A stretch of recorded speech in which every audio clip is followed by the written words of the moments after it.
Has died after an overnight house fire in New London.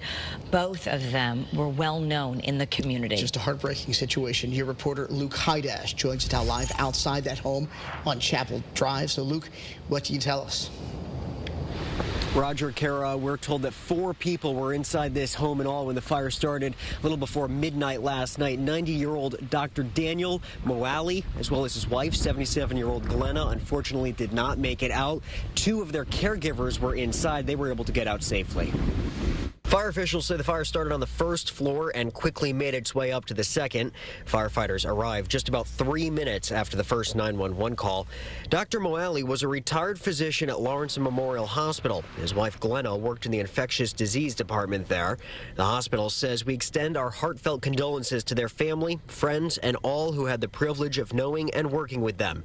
We are grateful for their lasting contributions and honor their legacy with gratitude and respect. Neighbors had good things to say about the couple, like Mike DeMauro, who rented an apartment next door from them. I come outside and everybody's on my porch in the middle, and they were like, "We were trying to call you. We were trying to call you." I didn't hear anything, and all of a sudden, my neighbors are dead. Wonderful people. I mean, couldn't be nicer.